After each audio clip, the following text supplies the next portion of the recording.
el señor Condori tiene el enorme reto de llenar el vacío que deja Hernando Ceballos. Atención, uno de los ministros menos cuestionados, más bien uno de los ministros que terminó saliendo del Ministerio de Salud con algunas, por lo menos, que señalaba a la gente agradecimiento a haber conducido este programa de vacunación o haber contenido un poco la pandemia. ¿Cómo hará entonces Hernán Condori para mejorar o para subir la valla en la gestión de salud, ahora que vemos que no solo tiene esta situación de investigación penal, sino también está implicado en la venta de algunos productos que no tienen aval científico? Fátima. Agua racimada. Hablábamos y veíamos también la publicidad de este producto hace unos instantes. Permítanos, Santiago, dar la bienvenida a nuestro invitado que tiene experiencia en la cartera de salud en varias gestiones, el señor Óscar Ugarte, que veremos que ahí está en pantalla conectado. Exministro, buenas tardes. Le pregunto de una vez su opinión respecto de esta designación, además con los cuestionamientos en materia legal, pero también respecto de la promoción de un producto sin aval científico. Buenas tardes, Fátima, muchas gracias por la invitación. Por supuesto, como todos, estamos muy sorprendidos del cambio en la cartera de salud, y tal como se viene informando,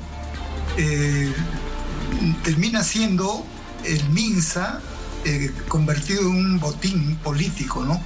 Es decir, se entrega a un representante de un grupo político en función de garantizar una cierta estabilidad para el gobierno, que no tiene nada que ver con los temas de salud pública ni con las necesidades que tenemos en el país respecto a la salud.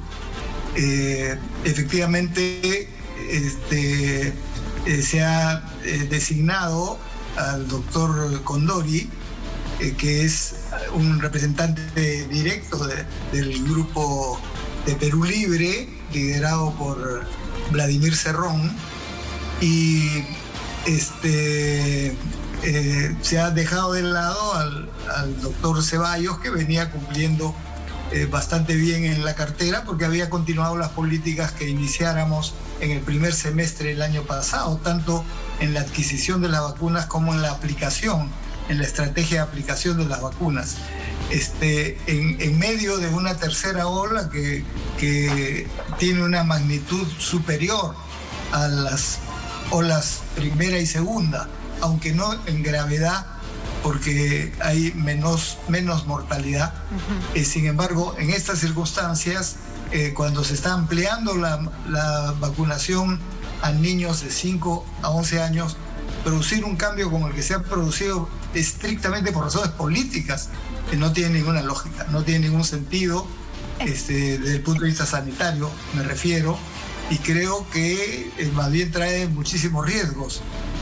Ya se ha mencionado, yo no conozco al doctor Condori, pero se ha mencionado, por ejemplo, que es promotor de un producto que le denominan agua racimada, que no tiene pero ninguna vigencia en el campo de la salud pública, ni ninguna demostración científica de las bondades que pudiera tener.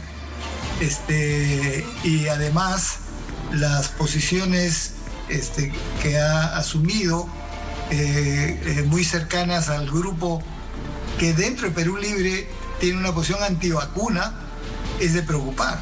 De hecho, porque si esto va a influir en las políticas del ministerio, es decir, va a ser una contramarcha muy lamentable, ¿no? De hecho, doctor Ugarte, por eso no podemos dejar de observar este video donde el actual ministro de Salud promueve un producto sin aval científico, y además también que estamos a punto de un regreso a clases que requiere una vacunación para mayor tranquilidad de los padres de familia también, y para proteger y menguar posibles prejuicios de estos contagios en niños, adolescentes también, y eso es lo que nos preocupa además. Estamos también con Santiago Gómez desde la redacción de Latina, que también nos acompaña, doctor, y que también quiere hacerle algunas preguntas.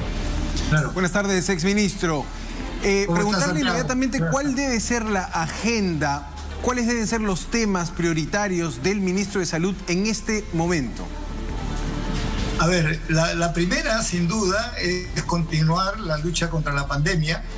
Y sobre esto se ha avanzado bastante, no solo en la consecución de las vacunas, sino en la estrategia de aplicación, sobre todo cuando estamos avanzando a los niños menores, que son los de 5 a 11 años, y la importancia que eso tiene para el retorno presencial a las clases el próximo mes. Entonces, la vacunación como parte de la estrategia contra la pandemia es fundamental. Pero vinculado a eso está sin duda reforzar la acción en otros campos que por la pandemia se han venido debilitando. Por ejemplo, el fortalecimiento del primer nivel de atención, eso es fundamental. Y eso requiere recursos humanos, requiere equipamiento, etcétera. Pero hay un conjunto de otras enfermedades que no han sido adecuadamente atendidas y que requiere la mayor atención. Es el caso, por ejemplo, de las enfermedades oncológicas o de las enfermedades crónicas como la diabetes, la hipertensión, y también, por supuesto, siempre las enfermedades pediátricas y la atención ginecostétrica. Entonces, hay un conjunto de temas que tienen que ser asumidos, pero que requiere para ello recursos. Y una de las cosas que hemos venido señalando es que lamentablemente el Ejecutivo presentó al Congreso un presupuesto de salud para el año 2022, para el presente año, que traía un recorte de 11.000 millones respecto al 2021. Y eso tiene que corregirse, porque si no, el presupuesto tan exiguo que se le ha aprobado al sector salud va a ser una camisa de fuerza para poder actuar en cualquiera de los campos que hemos mencionado, y sobre todo en algo que nadie duda que tiene que hacerse: fortalecer al sector salud. La pandemia, una de las cosas que ha demostrado es la debilidad que tiene el sector salud. Gran parte de esa debilidad es por su fragmentación, y tenemos que hacer una política, por ejemplo, por lo tanto, de articulación entre el MINSA, de salud, las sanidades, el sector privado, para trabajar en conjunto.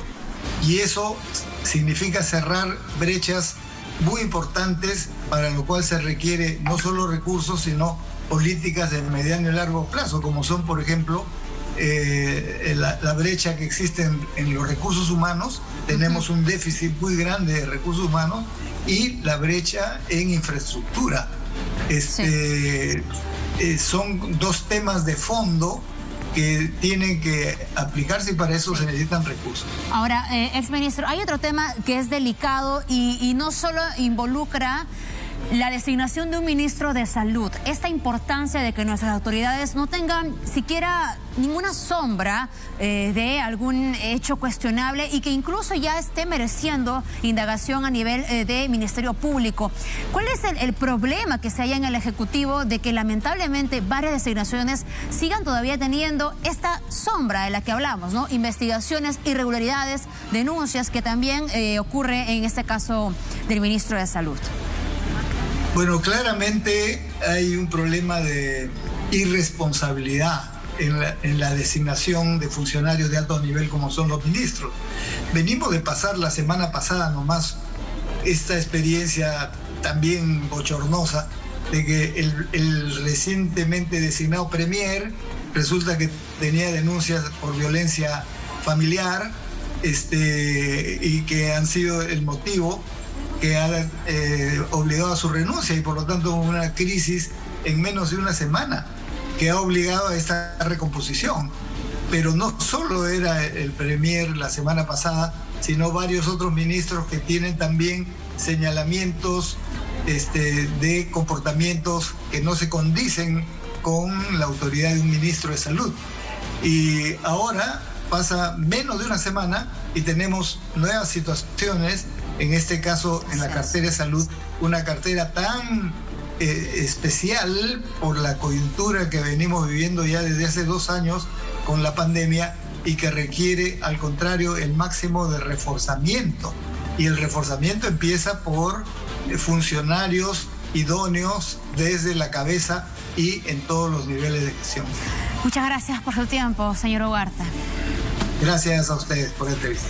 Nosotros vamos a regresar al diálogo con Santiago Gómez, agradeciendo al exministro de Salud por su punto de vista, igual con la experiencia, más allá de que siempre puede sumarse a algunos también críticas, acaso constructivas o cuestionamientos, pero la experiencia nos puede ayudar a determinar lo que tú le preguntabas, Santiago, la agenda que tendrá que marcar el ministro de Salud y la necesidad y la urgencia también de que sean personas, por lo menos tengan un currículum sin ningún problema ni denuncia, pero me parece que es difícil encontrar esto en el Ejecutivo.